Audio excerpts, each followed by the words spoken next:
Hello, you're listening to Intrusive Talks. I'm your host, Connor, with my co-host, as always, Mudit. And we've also got a special guest today, Annie. Hey, Annie, thank you so much. Thank you for having me. Yeah, great start of the year with a great guest and a great comic. Thank you so much, Annie. Thank you so much. Thank you for having me. Hi, everyone. I'm Annie. It's such a pleasure to be on the best podcast of 2024 Auckland comedy. Not to brag. I couldn't even remember. We're coming for Rogan, bro. That's what Not to brag, the award-winning podcast. So. I think you guys were the only kind of like group who posted that on every social media. It's alright, we had bots that entered for us. Soon we're going to be on Rumble. Once we were almost banned from TikTok. No one knows this. We were almost banned from TikTok. But why? But by we posted some controversial clips, and they just we got 5 strikes, and they were like, one more thing, and you're gonna be banned forever. Really? Yeah. What controversial stuff? Oh, we were talking about doing like an open mic for ISIS. That's like it. Hang on, that's not controversial. That should be banned. Well, it was more like it's called Intrusive Talks. Yeah. So obviously TikTok was like, hey, you can't make fun of ISIS. That's the last thing you can make fun of. This is Islamic phobic. You can make fun of ISIS. Hey, they fight for the religion. All right.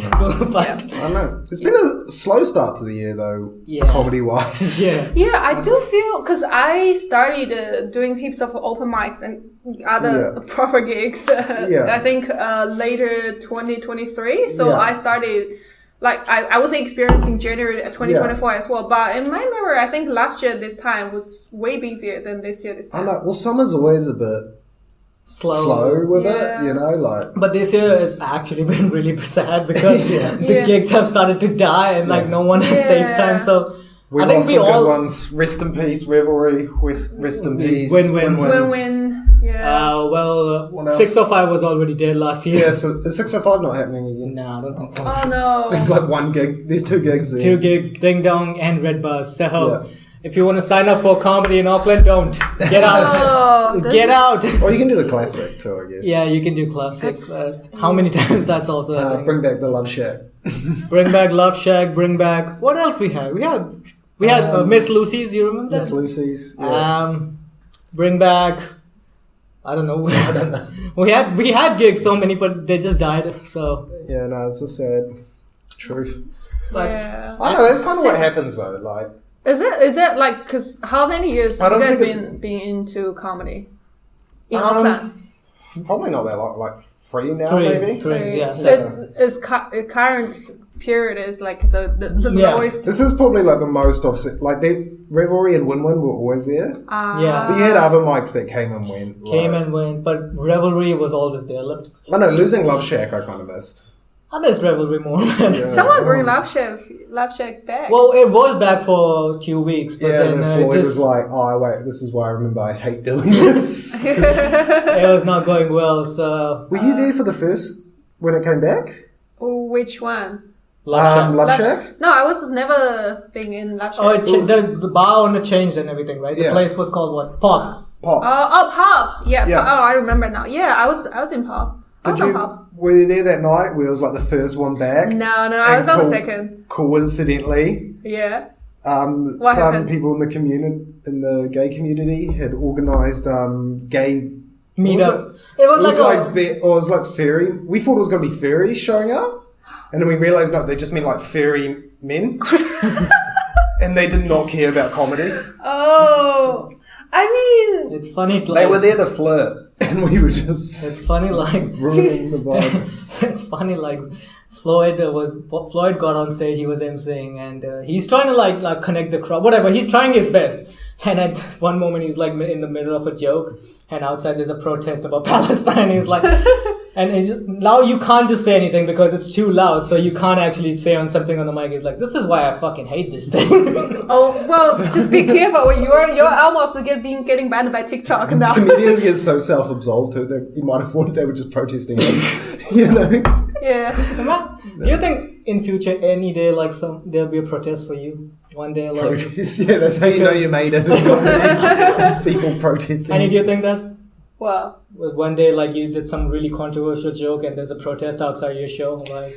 Probably not. It's mostly because I don't think I'll get that famous. I'll actually pay people to do that, honestly. That'll be I as a publicity. Yeah. You make $30 for a gig, and then pay another $300 for people. No, I'm talking about if you like, at a level of like, I don't know, like Dave Chappelle level. Nah, but like, imagine you got famous by being cancelled. Like, people were always protesting your shows, and then that went viral, and then people protesting. Boys, you gotta be good first. Yeah, no, that's the problem. That is the problem. Nah, you can't. Like that's the game of social media. You do bad shit, and you get famous. People come to your shows, and yeah, no, you do. Yeah, that's what fame is now. Like, have you watched any of the Mr. Beast game show? Yeah, I've watched. Well, no.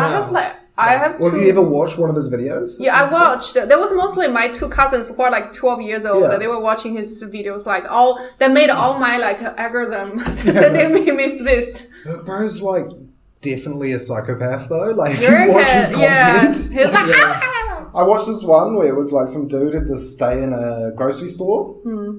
Yeah, and like I know every day he got like 10K. Yeah, the more every night he stays over the grocery store, he gets 10K, right? Something like that. But it's like, it's not even a long video. The guy does like 40 something days in this grocery store, and every day he's got to sell like 10K worth of groceries to Mr. Beast from the store. Yeah. But like halfway through, like Mr. Beast turns off his power in the store and stuff. So the only light he can get is when he pulls up like this little, because he can't leave the store. Oh, that's actually the insane one was when he got this video. Yes, I watch Mr. Beast. I'm not ashamed of it. He's a psychopath. Like watching his game shows. Those bloody gym days. Actually the best one which I watched was the one where he got all YouTubers, the famous YouTubers, and put him in a box. Yeah. And now these guys all of them are millionaires, and in one shot there he made everyone sweep the floor. I'm like, this is the power of Mr. Beast, when you can get millionaires to sweep the floor, and he made them sleep on the floor, by the way. So it's pretty fun. I don't even know why they did it. I don't know. Like, well, it's more would you do something like a Mr. Beast video for your comedy career? Yeah, like, fuck yeah, bro. You know how many followers you can get from that? Well, I guess it depends on what. Well, I guess some crazy challenge. Some crazy challenge. Like, supporting the protesting for ISIS. Probably not that. I'm not Mr. that. Beast sent me to Iraq for a day. I'm doing an open mic for this ISIS game. Probably, I will. Yeah. I mean, I think any content goes on YouTube, there has to be some sort of like, you has to meet some like a baseline. I think ISIS would be the hardest crowd for a female comic. Oh, because they don't really like. Well, I mean, you mean open mic for ISIS? Yeah, like any show for ISIS, I think. Any girl trying to comedy, they'll be like, cover yourself up. Don't open your mouth. Well, they're the biggest incels, right? Yeah. Sure, yeah. They kind of hate women. Yeah, hate women. The new law came in Afghanistan recently where women are not even allowed to speak in public. No. I'm not making this shit up. This is a true story, by the way. Yeah. And that's sad, but yeah. Yeah. Thank you, America. Thank you so much. This is deep. This podcast is deep. So sorry. We didn't want to start like that. It's like the fucking next Mulan movie is just some like girl pretending to be a guy in Afghanistan and doing political speeches or something. Like she's not going trans. No, she's just dressing up. Pretends. Yeah. Wow. And then they find out. I've seen these travel bloggers who go to Afghanistan, and I'm like, bro, it's pretty. I'm sorry. They can pay as many influencers as they want to come review. Sure. Afghanistan. I'm not going there for a holiday. They come. I don't think no one pays them. These travel bloggers. Of course, if you go to cities like. Not cities, countries like North Korea or like Afghanistan, you'll get more views because people want to know what actually goes on there. So it's pretty sad, actually. Like, how many of those guys get shot though? They wouldn't post the video of them getting shot. If the video's out, he's fine. If the video, how many people went there to try and make a video? Because they say like as long as you're not like messing around, like you need to have someone who's a local. Otherwise, you're fucked. Don't mess around with anyone because they're legit people walking with guns on the street. So I feel like they just think you're CIA, like they'll think you're trying to spy on them or like something like. Yeah. Well, there was this American traveler who went to North Korea and he did this thing like he went to an art gallery and moved the picture and he got life imprisonment over there. Yeah, no. Yeah. You don't want to get to prison in North Korea. Like, what I'm trying to say is that Kim Jong-un, if you want to do intrusive talks, we are ready to talk. Does he speak English? I don't think so. Well, when Trump went there, he had a translator. He can come to you. 감사합니다, Kim Jong-un 씨. Oh, you speak Korean? You speak Korean? There we go. I'll translate it. Yes. We got a translator here, okay? Legit Korean. I don't know. Remember that movie Interview? The Interview? Yeah, the interview.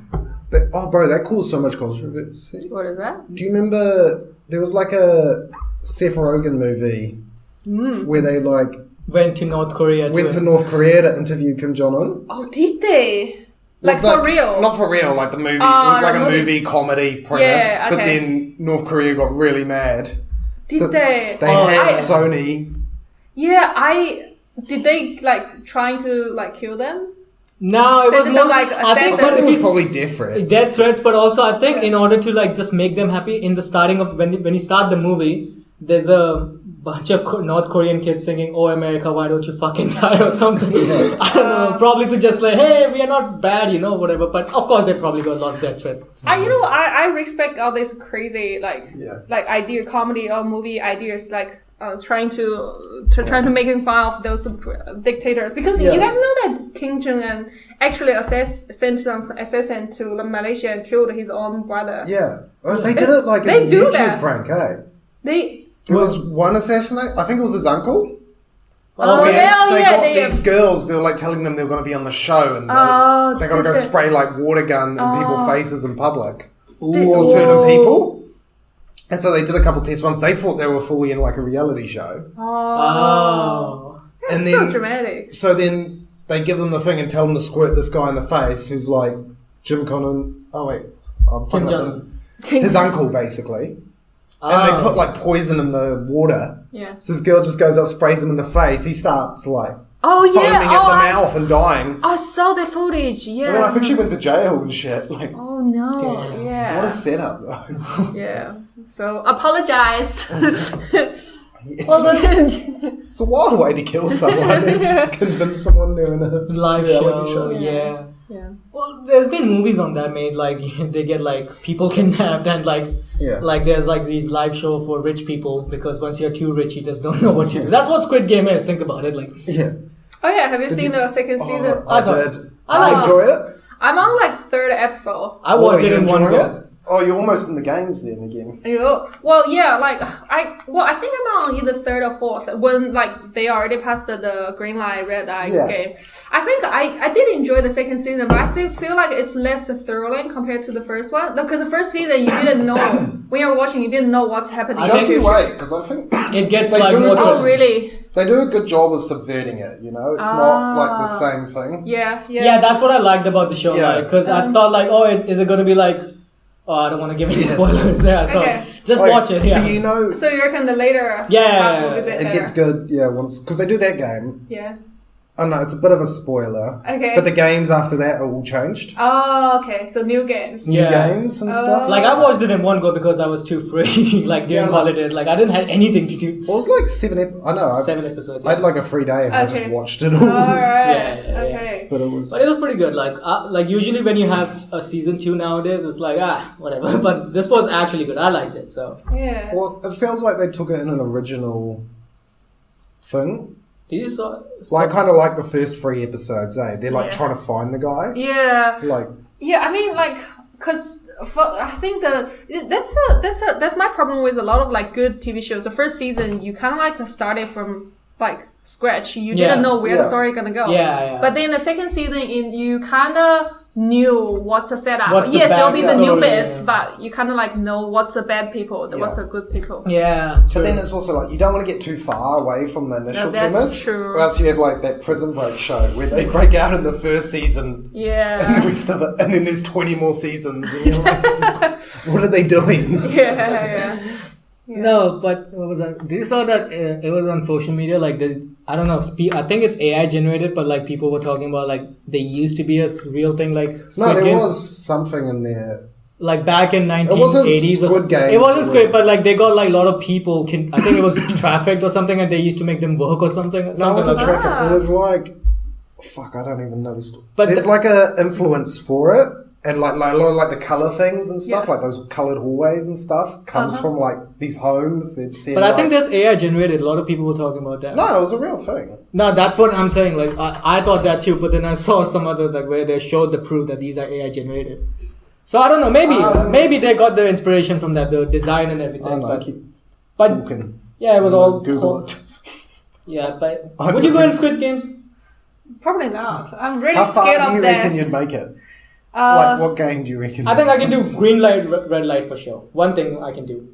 I feel like the girls in that are really disadvantaged in Well, yeah. Like with one of the games, tug of war. And that. That's true. That's I don't know. I'm not particularly. Also, like the risk taker. Risk taker. Like if there's a chance I'm dying, like that's why I'm not doing like a skydiving or something, because there's a chance of me dying. Skydiving so bad, man. I genuinely want to do like skydiving, but the only thing is like. Go to Taupo. Yeah, so I went to Queenstown, and they told me it's $300, and I'm like, oh, maybe later, bro. I can't. I was not ready for that right now, and then I was like, oh, so I can film it right now. They were like, no, you got to spend another $300 for that. I'm like, bro, are you fucking dumb or something? And it's like, I'm like, okay, but maybe a green light, red light. That's something I can say. So were you two like if it's like a Squid Game in the real life, were you two knowing what game it is, like knowing what is the setup, will you sign up for it? No. Oh, he's tempted. He's like, the thing is, what I liked with the new season is they had a vote after every game. And it kind of shows like the gambler mindset. Every time they're like, no, just one more game. Like they say that. Every time they're like, a bunch of people going, just one more. There's always people like that. But I probably will just go if I can just get like a Halloween outfit or something. Well, that's what's crazy with this Mr. Beast games, is it really is like Squid Games in real life, but rather just with money. Yeah. Like, and also they will highly likely not make you die. No, you won't die.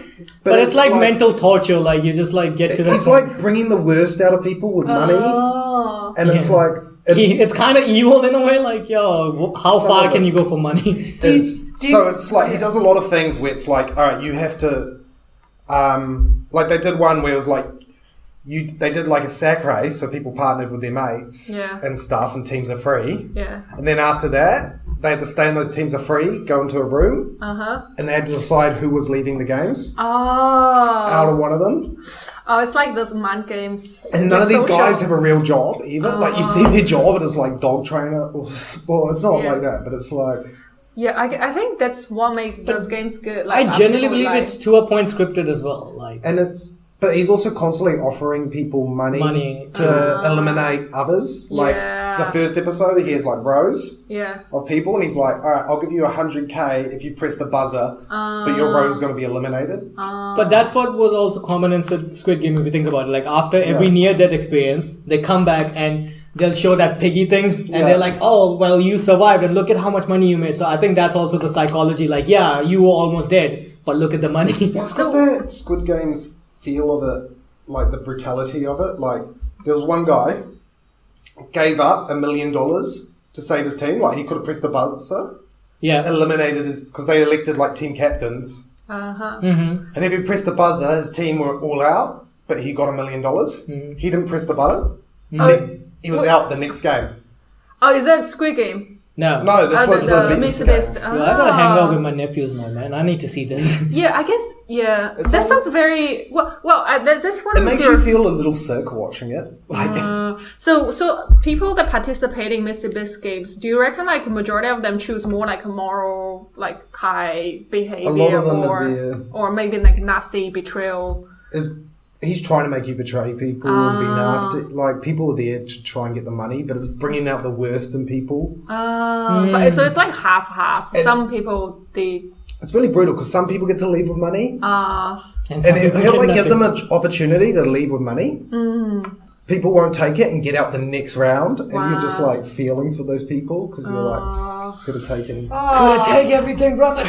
Yeah. Greediness, eh? Oh, speaking of rich people, Elon Musk is a Nazi now. Oh my god. Oh my god. I'm blocking I felt like on social you can add some keywords to your like blocking list. Donald Trump, Elon Musk. I added to my we talk blocking. about that shit all the time. No, man, it was a rough week to be on Instagram. Like, you're just getting like, First, I mean, my Zen think about area. this: the first African American to do a Nazi salute. That's the first African American to do. Do you reckon he did it to get like in the news? Like, do you reckon he did it purposefully, or do you? I mean, to be honest, I genuinely believe he was like. Did you saw the speech? Was he an actual Nazi? I think that's okay. I think that's how people believe in those crazy, like, how do you say that methodology? It's just like, it's like normal people, Nazi is crazy. It's like, it's no excuse for it. But for some people, they might, I'm saying Elon Musk, they might really genuinely believe part of it. They might be like, okay, I think that represents how I feel. And then I do think it's not a PR move. I do think it's a PR move? Do you think he just fucked up and was trying to do something? I think man fucked up his mind. Generally, he was being too autistic when he was giving the speech. Like, you saw that, like, he was doing this. I'm like, dude, you are a billionaire. What the fuck are you doing? He's the richest man in the world. He's the richest man in the world. And the way he's like, yes! Woo! Calm down, bro. Too much man. Did you saw that clip? He's having like a full-on spaz. Did you saw that clip where the cameraman was like, he was in the crowd with the Donald Trump's son, and Donald Trump's son looks like he's in a John Wick movie. He's like this, and Elon Musk is like, I'm like, dude, this guy makes way more money than anyone in this place right now. What the fuck is wrong with you? Oh god, I think this is what politics does to you. After a certain age, you just become obsessed with politics. I genuinely believe that. Like, have you ever hung out with old people when they are still obsessed with politics? I'm like, bro, get a job. That's why they're retired and they don't get a job. No, again, get a job. That's why I feel like if you're a young person and you're obsessed, okay, there's one thing being knowledgeable about what's going on, but if you're obsessed about politics, you need to restart your life. I genuinely believe that. If you are in your 20s, 30s and you're obsessed with politics, get a new job, bro. You need that. I genuinely believe that. Yeah, no, people can be into what they want, but it is about I just don't like those people, and I mean that. It's funny when you're super like. Well, it's like with it, like in a way, like they connect everything to politics. Like, you could be just like, oh, you know, I don't know. This is not coal. This is not coal anymore. Yeah, of course. The Republicans. No, it's not like that. I think you just upset yourself when it's like, you know, like you can't really, like, you get one vote. You can't really make a lot of change yourself. Yeah, I think, but that's a problem, mate. Like, when majority of people don't think voting make any change to the society, that's that's distrust. It's interesting. Communism, people. In Australia, you have to vote. Oh, like, you I get didn't know fined that. if you don't vote. Oh. Yeah, true. That's pretty cool. Yeah. But also, like, it's just kind of weird, like, that you believe that once whoever you support is going to change the world, because it doesn't happen. Like, legit, every time, that's the ruling party. Whenever there's an election, the party who's against the ruling party is like, oh, they did this, they did that, we're going to fix this. They come in the rule, they don't do anything. It's legit the same for the last 75,000 years, bro. What the fuck is wrong with you? See, now you sound obsessed with politics. Mudit, are you eligible to vote in New Zealand? No. After the passionate No, I did. I voted 5 times. They saw his TikTok activity. No, I did vote. I voted for the green because I love smoking heroin. And I do have a crush on... I feel like I wish we had more options. I can't imagine living in America where it's like you get 2. Oh, yeah. Like, isn't it everywhere mostly like there's like actually like, there are more options, but like the ones that are always in the news and everything are like 2. Yeah, there's usually 2 dominant parties. That's the case, I think, most of the places. Yeah, I think that's something that always confuses me, because when you vote for one party, you almost like you have to vote for all their policies. Mm-hmm. But what if I'm like 60% I like these policies, but 40% I don't like? You don't have those options. In that case, you have the power now where it could be like there's an app, new policy gets put in, everyone gets to vote on the app whether they want it or not. And then the the public can vote on it rather than the... then mostly it will be guns. No abortion. It will be the most brutal ones. I don't know in New Zealand. No, I think New Zealand. Not New Zealand. I'm talking about America. Like in New Zealand, it will be probably what. And then the Russian hackers will be like... make weed legal. Pies should be only $2. I don't know, what else do you want? Oh, I think if they do the marijuana voting again, I think it will be majority. They get rid of health and safety laws so you can wear jandals on the outside. No. Yeah, I don't.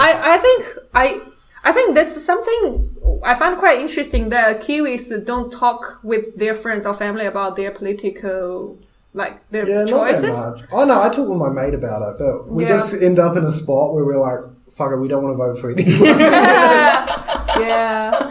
Yeah, that's something surprises me because I was chatting with a Kiwi friend and she's like between 40 to 50, and she said that she barely talks with her friends or family about like who votes what. That's almost a taboo. Yeah. Why? I don't know. I think it just gets. I think politics just gets toxic. It depends on the family. Yeah. But like even at like family events and stuff, we kind of have a thing where it's like don't talk politics. Really? Yeah, same. Like every time. Well, don't talk politics. Don't talk religion. Oh. Because then. Well, those are just things people get real upset real fast on. Really? It just ruins the dinner, you know? Like, thanks, Mom. You know, because someone will be insensitive or like... Yeah. I think it's better not to talk about politics. Especially with families. Yeah, families. Because it's like people forced to be together who necessarily have conflicting personalities and that's stuff. That's what happens in most of the Indian family events. There's like a thing, like we tell old people not to bring up politics. We don't care. Like, it's like... It happens because old people will bring up politics in every conversation in some way. Because you know, like friend groups, usually like... You have similar like... You all like each other, your personalities don't conflict that much because that's how the friend group doesn't necessarily work. But a family... You can't choose your family, you know? Like, Well, I guess it's just something that doesn't quite make sense. Because for me, even if I hold different values from my friends, I can still appreciate their other sides. Yeah. And but I guess someone, just like we said, someone you get a person who's stubborn. Yeah, they take it too seriously. No, okay? No. No. You just get people who want to win the argument. And you never win an argument. Yeah, like, that's no true. one wins an argument.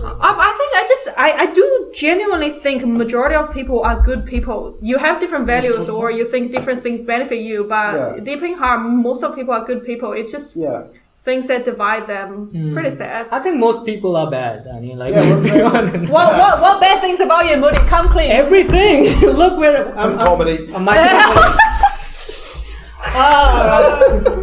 My comedy, his podcast, your podcast, his friends, particularly this one. my values, my morals, my existence, everything's bad right now. I was thinking, do you guys want to start a political party together? Well, I do. The NZ comedy podcast. If you like bad stand-up comedy, both of us. We go on we will open more open mic classes. And the audience is like, but we don't want that. But think about this, sir. You're upset right now. That means you need more laughter in your life. That means more open mic. That's not something we guarantee to give you. But every citizen in New Zealand is required to go watch a comedy show at least once a year. Yeah. Once a year. Maybe once a quarter. Once a quarter. And this is how we get shows. And you have to follow that comedian on Instagram and share it with your friends. Well, you know, like certain countries will like push stuff like into the culture kind of thing. And then it becomes like a massive part of the culture, but it's kind of state funded. Like MMA is big in like those countries just under Russia and stuff, and they kind of like pushed it in, so it's a cultural thing. And like, who pushed them in? The dictator. Oh, do they? Just because they love it? Well, I was watching this thing, and so it had kind of like a warrior culture already. It's kind of like, so they were kind of like warrior culture already, but they were quite tribal and stuff, but he managed to embrace the warrior culture, but break up the tribal kind of thing by embracing MMA, getting people into MMA, and using MMA to bring everyone together, or like under his thing. Who's that? And so like, the people who are really elite at it become like heroes of the country and go fight in the UFC and stuff. Yeah. But like, if you're not that good and stuff, it's a good way. He can then funnel them into the military and stuff. Who's that UFC fighter, Russian guy? Khabib?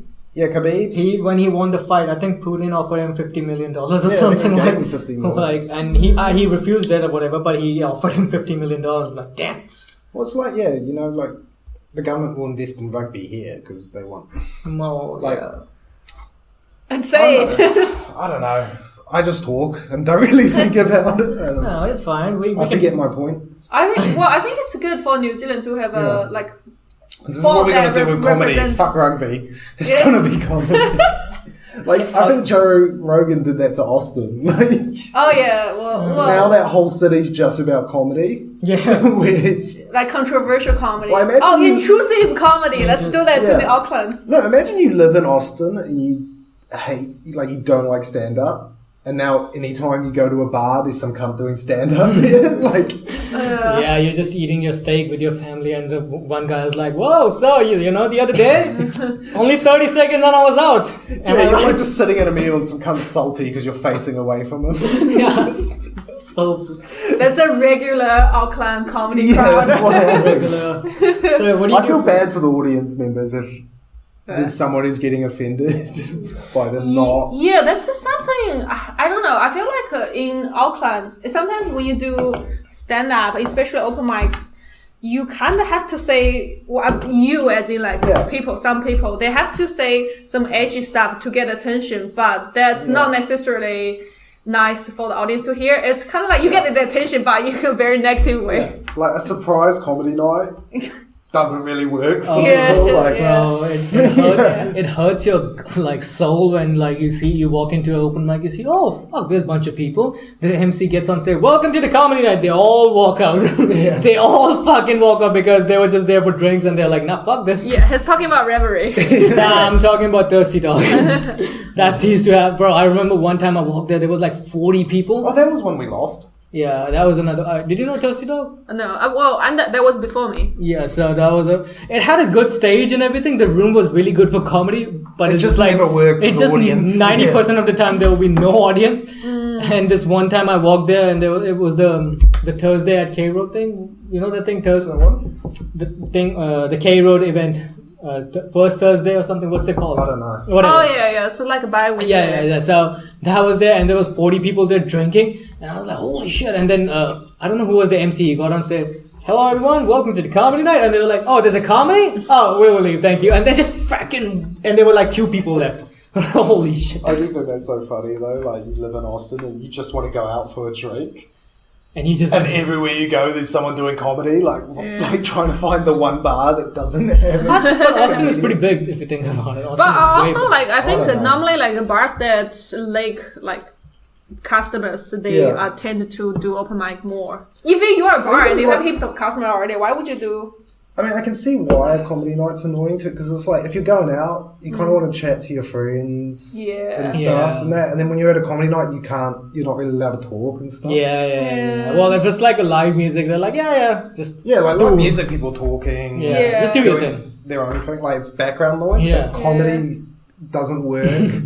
It's background noise. See, that's why we deserve more respect. Okay, okay. Yeah, sure, I don't know how to do this. Good enough for the classic. But we deserve respect, okay? Mom, it is an art form, okay? Does your mom listen to this podcast? Yes. Are you serious? She listened to one episode and then she was like, "Why do you guys just talk about dumb shit all the time?" And I was like, well, it's a dumb podcast. You're telling your family that you do a podcast, but telling them they can't listen to it is interesting, enough. Yeah, that's something I try to not, because I do both the Chinese and English stand-up. I try not to post my Chinese stand-up thing on social, because my mom follows me on social. Yeah. And then I only post like English stuff, because I'm pretty sure, like, because she doesn't understand any English. But then my mom's like, because my mom is a good like material resource for me in comedy, and then I always post the things I'm talking shit about her, and she's like, one day she was really too seriously talking to me, Annie, I don't understand, but I have a feeling you're talking shit about me from the tone of your voice. So you do clean jokes when you're speaking, is it Mandarin? Mandarin. Yeah, so when you're doing your jokes in Mandarin, it's all nice and clean. And when you do it in English, just dirty, talking shit about your mum. That's something I noticed. Like when you are bilingual, you are more unfiltered with your second language. Really? Yeah. Do you feel that? No, I think I'm way more unfiltered in my own actual language as well. You reckon? Yeah. Have you done jokes in... No. But I'm unfiltered when it comes to like talking, like in general as well. But I do see that as well. Like, you're way more unfiltered when you're like bilingual. Like, I heard like if you speak like 2 languages, your personality can change depending on the language. It does. Yeah, that's true. Yeah. That's so true. I think it's because when you are like, with your mother tongue, like it all depends on like what context you get when like learning what to say well. Yeah. So it's more complex. Like you learn what to talk. I mean, it's built by your parents, your family, your friends, and your teachers and everything. Yeah. You kind of feel more behaved. Yeah. But with the English, I learned it from, I don't know, fucking Gossip Girls. Oh, it's more like, I can swear. I can swear very easily, but I don't swear in my mother tongue. Oh, really? I don't swear at all. Yeah. That's really interesting because you swear all the fucking time. Like, the only words I know in other languages are swear words. That's how it happens. That's so easy. That's what it happens, right? Like, like I don't know Spanish, but I know what puta means. Like, I know.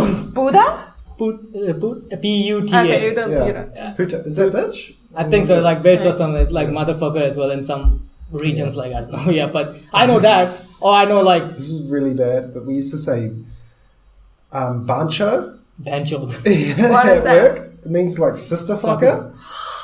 Wait, why do they have a word for it? Why do they have a term? Because you see, like English, you got motherfucker. Oh, yeah. But you never call someone sister fucker. Like, I thought it was such a revolutionary insult. Okay. You wanna hear the most revolutionary cuss word? You guys ready? Yeah. So there's like I speak Hindi, right? And in Hindi there's a cuss word called bhan ka loda. Now bhan ka loda means you are your sister's dick. Imagine the revolution. That's the revolution, bro. That's very progressive. That's progressive. It's such a mouthful in English. I love how they just have one word to cover. Like, no, it's like 3 words. It's actually 3 words if you do that. Like it's 3. Bhan means sister. Ka means like off. Lola means dick. So it's 3 words, but it sounds like you're saying one word. But it means you are your sister's dick. Wow, that's progressive. In my hometown, because I'm from like the middle of China, like we have a local dialect. It sounds similar to Mandarin, but like it has quite different. So in our local town, when people do like swear, because here you fuck your mom, right? Yeah. But in my local town dialect, we do like fuck your. And then the last word you choose, it's all your choice. Like heaps of people like fuck your dad, fuck your brother, fuck your like grandpa. Yeah. Like it's kind of like it's very free range, free of choices. It's adaptable. It's adaptable. Russell Peters had a joke, so there's another. You know, not everyone has a mum, so sometimes sometimes you gotta like make sure that he feels sad about the person who's alive. Okay, so there's another word in Hindi, it's called tatte. Tatte means balls. But if I say, like Russell Peters had a joke where it's a cuss word, teri behen da tatta, which means tatta means single ball. So if I say teri behen da tatta, it means you are your sister's single ball, not even 2 balls, single ball. Yeah, some people do have 1 ball. Yeah, but like your sister doesn't even... sure Hitler feels included. Like your sister doesn't even deserve to have 2 balls, just 1, like imagine.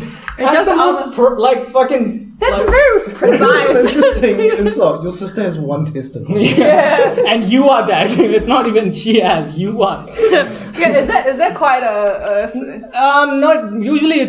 We say like sister fucker most of the time, but like these are like the ones where you actually feel something angry about. Like you're like bhan ka loda, you're your sister's dick. Imagine saying that to a girl. Like that's even worse. Like. That's too worse. Yeah, no, it's pretty. I like how we all are just discussing cuss words. That's what brings us together, guys. Like cuss words in different languages. Yeah, I do enjoy like speaking 2 languages in Auckland because you always have like it's like a coded. Because I can, for example, I can like have dinner with my girls and then we'll just be like, okay. 12 o'clock direction. We just say that in like our local dialogue. Be like, there's a cute guy. It's just like that's cool. You have to under having that. The problem is when there's someone there who speaks the language. You don't realize. Oh yeah. That's imagine you're like, that guy's hot. Well, and then he turns around and starts speaking the language. That's fine, but imagine if you say he's super ugly. Look at how ugly he is. Now look at this guy. I would not be even near this guy. But do you... He turns around, he's crying. No.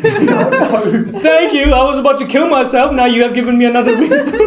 I went to headquarters last night. Oh, yeah? I'd love to have that ability to speak a code. Yeah. Also, I think the name of that place is like misleading. I didn't get head there. It was... I think 2025 is the year of Connor Hopkins. Don't use that. That's a bad joke. That joke in this podcast. And that, it's like, imagine calling you like your bar like blowjob central. Like it's basically what they've done. I don't get it. Why is that sexual? Oh, head. So blowjob. It's kind of new slang. So head. Head? Getting head means like... Getting your dick sucked. Okay. Or like a guy eating you out. Like it can be... Okay, so it can be like... It's kind of gender neutral way of saying... I like that because it always confused me because when I just learned the word blowjob, I thought it's like both ways. Yeah. So imagine if I told a guy blowjob me. Yeah, that's also... That's probably the hardest part with learning another language is you don't realise quite something. Okay, head. I met an orphan the other day. You want to give me a blowjob? I was on K Road and I met an orphan the other day. So I took her to the family bar. No families, but a bunch of women there. Don't. And he was... And he's still an orphan, so... I mean, I thought we were doing shitty puns, so, I just... My pun was better. Those are the jokes you expect in open mics. Bro, I love a good pun, though. Like... Yeah, I really there's something I do enjoy, like it's a good or bad pun, but like seeing comics going on stage and doing the puns, they just figure out you're just they so excited about it, and you're just like, that's funny. That's very joyous to see them doing that. Yeah, like those jokes that kind of will make people cringe a bit. Yeah, but it's for yourself because you're laughing at and you laugh at hot down. How many times? Okay, the question how many times do you get like a joke idea, but you're like, nah, this is too much. Yeah, that's something. I'm a more. Yeah, you go. You get ones where it's like, would this work or something? Well, I'm a bit dyslexic. The other day I was reading a thing and I thought it said, like, male activist for men's menstrual health. Mm-hmm. It was mental health, but I'm like, how do you make that into a bit? But it's not going to work. Yeah. Like, I'm trying to write this joke. I don't know how to write it, but it's like, so you remember like the candies you used to get from the dairy as a kid, like the $2 ones? Now in the same packet you buy drugs. So I just don't know how to connect it. Like I just think it's like what I thought. Like you remember like in the school there was a kid who used to deal these candies, and your parents were like, stay away from that kid because he's the shady one. Now the shady guy is your drug dealer. So I don't know. I'm just trying to figure this bit out. So let's see how it goes. But did you do any school in New Zealand? I did uni. Well, postgraduate. Postgraduate. Yeah. What do you study? Nice. I studied a master's in business studies. I feel cringe. I feel the brokest podcast in the world. At least you have a master's degree. We both have bachelors. That's it. That's the. After that, we were like. What did you study? You studied the same major. I did marketing. He did marketing, and. I majored in marketing too. Yeah, so I've got 2 bachelors. So communications and business. I think I asked you one time. Yeah. You work in like marketing, advertising. Yeah, right? Advertising. It's really, that's the thing with like marketing jobs is it's really hard to describe what you do to people. Yeah. Like you ever talk to a tradie about marketing? The fuck is that, bro? Yeah, they don't believe it works. I do marketing for real estate, and I'm the lowest person over there because they don't take me seriously at all. I mean it, because. And they shouldn't. It's like hard to when you go on sites when there's a house being built and they're like, oh, what do you do, man? Do you sell houses? I'm like, oh no, I just promote it on social media, and they just call me gay, and I'm like, okay, man, thanks. Thanks, man. I love how we both work in marketing. We have 2 viewers for this podcast. Oh yeah, I don't want to do my work in my own time. Okay, so that's a question because I messaged you this morning. I was like, what are the topic? Because I would assume someone have like marketing knowledge would figure out like what's your podcast target audience, audio promoting, what do you advertising all week. Okay. I feel like the last thing you want to think about is it's like I mean we know it's in your like we just like. Bro, if I wanted to, I could make the biggest podcast in New Zealand. Of course. We had RNZ funding us $50,000. We rejected it. We were like, no, we like to keep it simple. This is the equipment we like. We don't like to keep it too complex. They were like, we can give you a podcast studio, a camera, everything. We're like, nah, this is what we need. This is my home. I can't leave it. It's talking nonsense now. No, we did apply for RNZ podcast. They didn't got back to us. So, you are already established. Let's say it that way. Well, we won an award. Such a bullshit. Put it on the LinkedIn, bro. Yeah. Do you all have LinkedIn? I don't put comedy on LinkedIn. I do have a LinkedIn. I haven't updated it since I got my job, honestly. It's interesting. Do you ever... Because... Do you work at the moment? I do work. I work for a slightly bigger company. I would say. Like, I have a bigger... You don't have to say it, but like... Yeah, of course. I wouldn't say it. But the question is, are you ever worried with your, like, comedy stuff affecting your career? No, really. What do you mean by affecting? Like... In a way, I don't know, like... I don't think it will affect you until when they see your podcast clips and they're like, ISIS. No. Yeah. The client doesn't actually want you on their business anymore. Well, I think with your current view, Toyota has a great deal with ISIS. We can't have you making fun of them.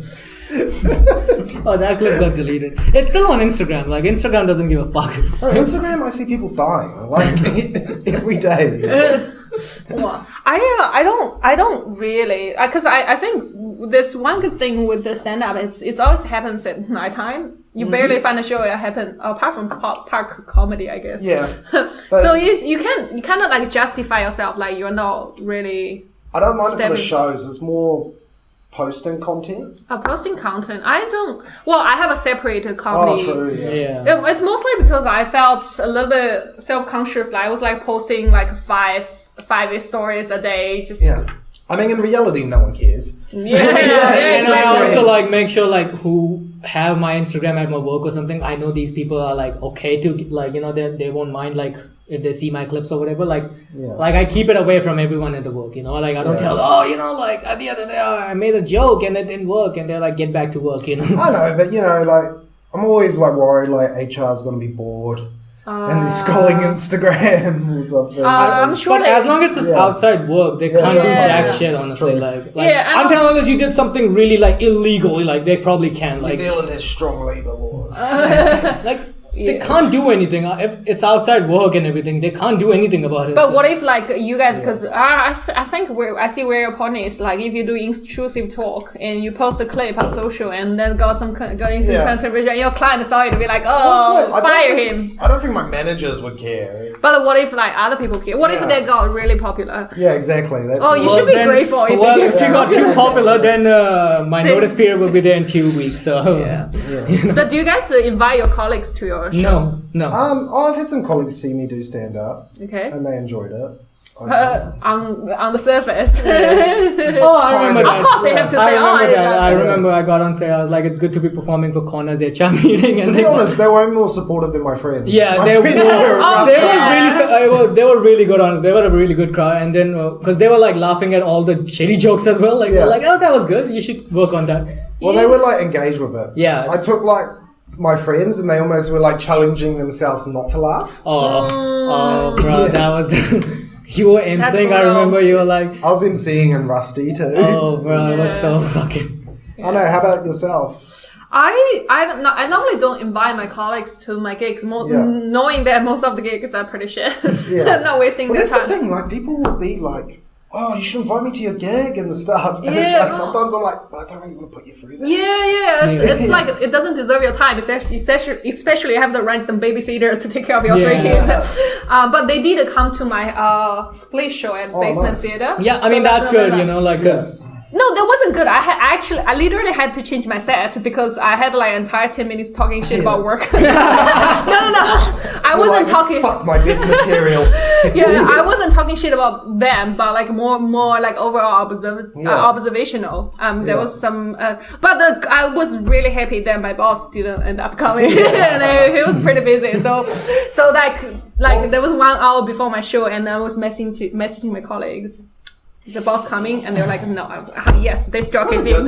This joke is back. You don't necessarily want the boss there, because then people are looking at their boss to see if they can laugh. Yeah, exactly. You don't want to. That's the worst, because next day it's going to be like, well, we didn't know you were like this, sir. They were talking at my work about doing like a talent show. Oh, what? No. Oh, it's like, I've been like asked sometimes, or like jokingly, like, oh, you could do a set for us.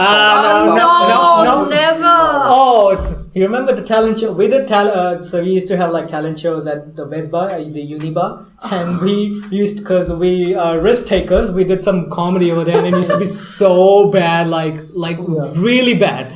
Like, really bad. Like, trust me, like... It was such a stitch up, because it's like, okay. There was no one else there before me. It was just there's people vibing, listening to music, and then MC occasionally giving away stuff. He's like, alright guys, now it's comedy. There's no stage. Yeah. You're just standing in the middle of the room. Oh, that was so bad. We just showed up. And the guy was like, oh, so we were given a lineup, and there was like other performances. We just showed up, and he was like, oh, you're next. I'm like, what do you mean? There's still like fucking 5 acts. Oh, they don't want to perform anymore. I'm like, what? Okay. So Connor came in. I'm like, do you want to perform? He's like, I'll perform. And they made us stand in the center of the bar where no one wants to listen to us, and it's so fucking...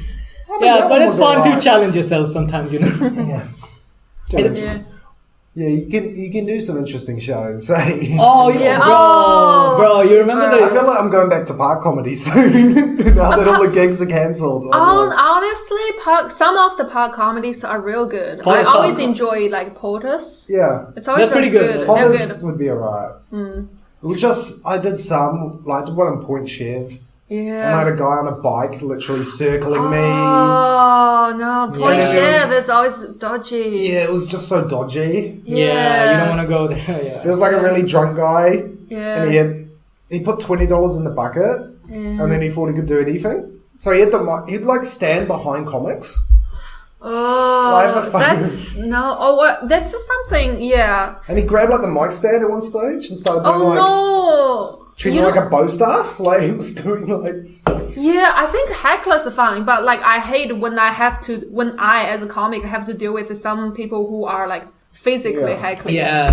That's the moment when you feel like I cannot handle this. Yeah, it just gets like, bro, okay, like, yeah, sure, I am ready to like fucking eat shit, but like, come on, bro. The last time I MC'd Revelry, some guy tried to come up and do a joke and stuff. Did they? Yeah, you remember that really... drunk dude? Oh, I think... Because you were there. Yeah, I remember. Because he was trying to talk to you for ages too. Who? Wait, hold on. Some really drunk dude. Oh, it was probably... Oh, okay. I've seen too many weird people in the memory. Yeah. Okay, I was with it all the time. To me, it was a shock. I'm like, this creep. Well, I thought this was only on social media. It happened real? Oh, shit. I don't know, but he tried to come up, and then the bartender... started to come out from behind the bar, and so he went and sat down because it was like this massive dude. Oh, I know the bartender that you're talking about. Oh, you remember the Shadow Bar, Connor? Shadow Bar. Oh, that one. Okay, so Shadow Bar is a uni bar at Auckland University, and we found this gig over there. And this guy who's the MC. He got on stage. He's a Russian guy, and this was the time when the Ukraine war was on peak. He's like. It just started. It just got started. He just got on stage. He just said his name. I don't know, some really typical Russian name. And he's like, my name is this. And I love Ukraine and I'm not homophobic. And he's like, welcome your first tag. It's Mudit. I'm like, what the fuck are you doing? It was no like... It's like the worst thing I have ever done. It's like uni students are like, what the fuck did he just say? It's like, what? Oh, yeah. I think you can say...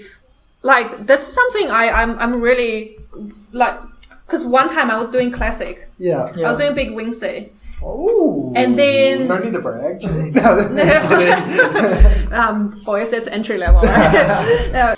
That's what the thing was with that Russian guy. He just like. But that wasn't even. I think the thing with him too is he didn't even really do jokes. Yeah, it's he like set you up straight away. And like it was weird because then at the end he got on stage and did a set, but it was fully edgy material and like. So then afterwards we were talking to him. He's like, dude, you don't get it. My humor is like that. I'm like, dude, you're not one special. Like you sound like a 14-year-old kid right now. Like, isn't it weird when people just brag about, bro? You don't get my humor is really edgy, bro. Okay, I'm God gifted, bro. You don't get like I get dark thoughts. You know what? Who else get dark thoughts? Every fucking person on this planet. You're not special. Shut up. Yeah, that's my problem with a lot of people like doing like edgy or controversial jokes. Like they just complain that, oh, I cannot do them, but you can. You just need to make it fun. Make it funny.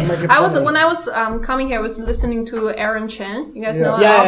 He was doing but he's pretty funny. Like he was doing a joke like saying like he was talking shit about like vaccine. Yeah. And he was like enough. He was like, oh, that was our joke.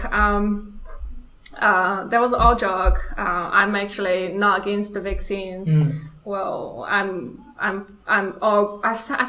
forgot his tag, but it's something like, oh, whatever you want me to. It's kind of, at least it's funny. Yeah. Well, that's what, when people see comedy on Netflix, they're like, oh, I'll do edgy jokes. Yeah, but they have built that material over the years.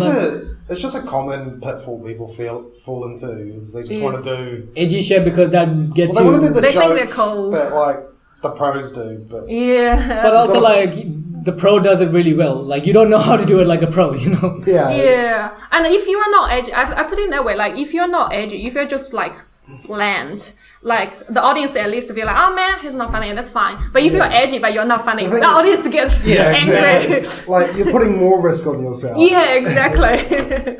You just can't be like, oh, so the LGBTQ community is really weird. No.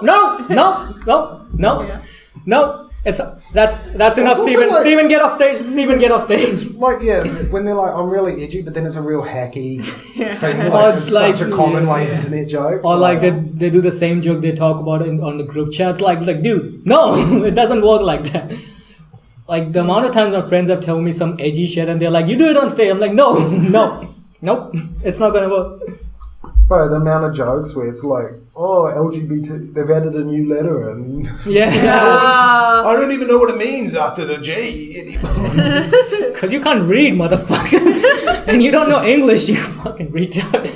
It's so weird, eh? And also, like, they'll be like, the most common one in that is LGBTQ+, because they're too lazy. Oh my god. That's the joke. That's the joke, Steven. Thank you so much. We haven't heard that one before. But yeah. I'm a feminist because I have a daughter. Oh my god! I'm a feminist because I have a wife and daughter. Oh my god! How did he thought about that, Steven? This is really annoying when it's just like some internet joke. It's literally the most internet joke. Or like, do you guys? There's something I found it very interesting because I heard gossip time. I heard someone complain about another person saying that they were doing internet, like stealing jokes from internet. Yeah. Do you have you heard that? Like in this yeah, scene? I find like the originality thing of comedy, it is quite an interesting concept. Like I think it'd be really fun if you did like to do a show maybe where you do like famous comics bits. You get people. But yeah, you don't want to like steal people's jokes. Yeah. It's weird. It's like... I think it's like mostly when you see people like doing those typical internet jokes, they just want to give comedy a shot and see if they like it or not. Yeah. Like, I remember this one time at Classic at the Raw, this guy, he did literally he was reading out jokes from Twitter. And he was like, and I met him after the show. I was like, what made you want to write those jokes? And he's like, nothing. I'm just autistic. Like, cool. And he just never did comedy again, but he just wanted to give it a shot. I know. I think the thing with stand-up is a lot of people see it as a very, like, you're meant to be genuine to yourself. It's meant to be you. Yeah. Or, I mean, you can have a persona or whatever, but it's like... that persona's like you kind of came up with it and stuff.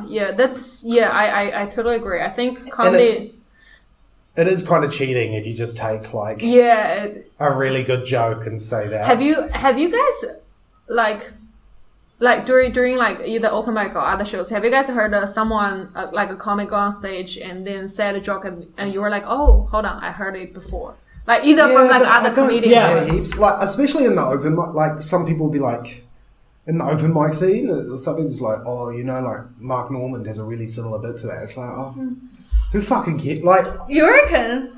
I thinking with like. I think the premise is fine. The premise is fine, but then it's like I think it's just like it's easy to call out people as well. Like, I think it depends. Like if you're making money using other people's material, then you get an issue. But if it's just your hobby, like it's just your hobby. But then it's like if you're stealing the jokes of other comics there, that's not cool.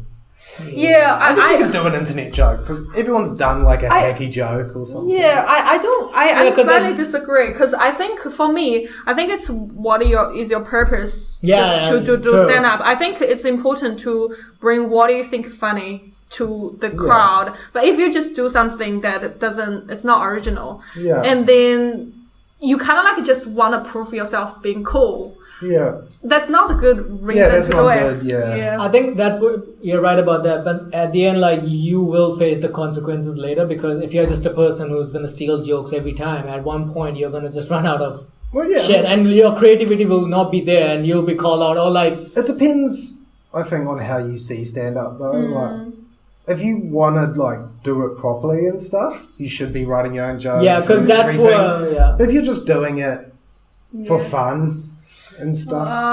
You're okay. It's more like a social thing for them. Oh, well, I don't know. I know. Yeah, some people. I mean, the thing is, not many people most people who do comedy are interested in going further with it. It's not like people will try comedy once, but they won't like. Oh, I see. Just see. Oh well, I guess if it's the first time, yeah, sure. Still, it's one of people's biggest fear, you know. Oh yeah. Well, it's like at the end, like if you're gonna write your own shit, you're gonna get better on stage eventually. If you're just gonna steal shit, you're not gonna get better. Your stage presence is not gonna get better because it's not only about the jokes; it's also about how you deliver these jokes and like, can you come up with shit by yourself? Because that's important as well. Like Well, yeah, I think it depends. I mean, I don't think you should steal jokes, but it also annoys me the person who's very protecting. Over like. Bro, that bit's like already been done. Stuff right. Yeah, that's like, true. Shut up, you nerd. I don't like us. Actually, Bill Burr in his 2010 special had a really similar. I mean, if you think about it, there's gonna be. Yeah, it's so. Yeah, like sometimes I do like if I figure out like a premise and trying to figure out a joke. Sometimes like. It's really frustrating when you see some other like big comedians already done 5 years ago. And you're like, fuck. Not the same joke, but like if this is going to very similar direction, you're like, I hate that. Yeah, I do hate that because then I'm like, I don't want to do it. It's my thing. I don't want to do it. Like I don't like. It's been done already to this point. Like okay. I think it's also like it depends. Like if you're just in conversation, like let's say you're not in stand up and you just use like some street joke and stuff, like that's fine. It's only when we get on stage and we're like, no, it's got to be all my stuff. You know? I mean, think about it. Like there's been thousands of 9/11 jokes. Like there's been thousands of them. That's the thing. But I still like I saw Ari Shafir's special last night, and there was a new angle. I'm like, so you have like that's the thing. If you put your own creative part into it, you can come up with your own. Also, not everyone consumes all the comedy, and it's easy. You can go down the same thought process someone else went down. To do the same joke. It's at the end, like, what do you want? Like, do you want to be a better comic or not? Like, that's the thing, Because. I mean, it's an interesting one, like joke thieves. I think it would be funny if like. What's shitty is like what they'd have in like the state. But then it's like also like there's a lot of professional comedians who hire teams to help write them jokes. It's like Jimmy Fallon. He's got a team of writers writing jokes for him. I'm pretty sure all those like big arena touring artists, they have a team like writer. Or they're hanging out with other comics and collectively writing jokes together. Like that's true. It's interesting. I think writing jokes together is fine, like collectively, like because you're putting out ideas. You're not just like like it's just like those stories you hear from like back in the day where it's like famous comics would just watch like kind of young people or like other comics steal their premises and stuff and then use it to make millions like of that. dollars. Yeah, in United States. I don't think that's going to happen in New Zealand. No comedian would come to an open mic to steal jokes because they're too shit. Exactly. Also, like it would I'd be honoured if Dave Chappelle stole one of my bits. Oh yeah, I think Dave Chappelle shared a story because he was 16 when he started doing comedy, and there was a comic who was he was 16. Yeah, stole and he his joke. Yeah, he stole his joke, and he was like, "Well, everyone was like, don't talk to him. He's a big comic." But he was like, "No, fuck that. I'm from the hood." He went to him. He's like, "Sir, you stole my joke." He's like, "How about I pay you for that joke?" And I think he paid him like $5,000 or something for that joke.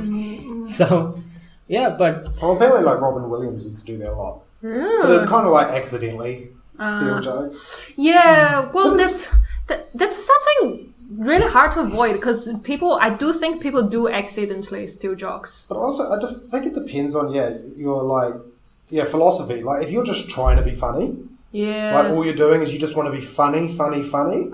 Yeah. I don't know if you care about originality as much, or if you just you're just saying what is going to make people laugh. Like it may not be you'll come up with your own stuff, but you also just use stuff that's sort of. But I think it's different for me. If it's a joke that, like, if I watch like. Yeah. Ooh, what are those? There's some security people. Yeah. They're coming for you. That's a good looking security guy. When did you turn by? Right now. He likes a man in uniform. Yeah. When I say uniform, I mean the Illuminati uniform. Yeah. Well. I forgot what I wanted to say. Oh yeah, because I think for me, like when I'm watching stand up, there's some really good jokes, right? But for me, it's just I laughed at it, and then that's it. But if I have an idea, I think it's really good. I just constantly think about it. Yeah. So that's what makes me want to talk about it. Yeah. Like if it's your joke and it's good, I just listen to it. I find it funny. That's it. But I wouldn't constantly think about it. Yeah. But I think it's like. To the point, like when you have your own creativity input to any topic, like sure we all can talk about like dating apps, but like we all will have our own input to it, so you won't have the same joke, at the end. Like oh no, but it's also like to a point maybe but like depends how far also you want to go with it. Like the structure we use to write our jokes, we took that from past jokes. Yeah, the idea of like a premise, set up, punchline. Like we didn't invent the concept. It depends how. Like, where's the line? Okay, so I have this joke. I don't like those people outside the grocery store asking for donations. Like those guys. Yeah. And that premise, I've tried it. It kind of gets the laugh and everything, but that thing has been done in. There's a million kind of jokes like that. Ricky Gervais's show Afterlife, where he goes up, where the guy's like, please donate. You don't care about the cause. And he's like, I know you don't care about the cause. You just care about the money. But so it's been done. But you want to find an angle. Yeah. My angle is a little different to that. So at the end, I think it's totally okay to be inspired by a premise. But as long as you're not going for the same punchline. Like sometimes when people steal jokes, you can see, it's the same premise, the same delivery, the same type of it's so pause. Yeah, and you're like. Also, I think it's more like when you're stealing people's like cadences and like. Yeah, the same thing. Like their whole gimmick. Yeah. Is more insulting, I think. I think also like when you I guess when you at your girl, joke's just a small part of it. Like the words just a small part of it. Like the cadence, like the way you do also matters a lot. But should we wrap it up soon? Yeah. Sure. Thank you so much, Annie. Yeah, thank you so much. Thank you for having me. Yeah. And, did you want to promote? Yeah, I've got a solo show for the 2025 New Zealand Comedy Festival. Hey! Say it in the 3 nights. I forgot there's a camera. There are 3 nights, 20th, 21st, and 23rd or 4th of May. Just find out from my Instagram at AnnieGore Comedy. We'll put everything in the description. Everything will be in the description. And follow her on social media. If you're not my colleague. Now I'll send you this part of the clip and you can promote your show. But thank you so much, Annie. Thank you. We really appreciate it. Thank you so much. I enjoyed the chat. Yeah. Positive. See you guys.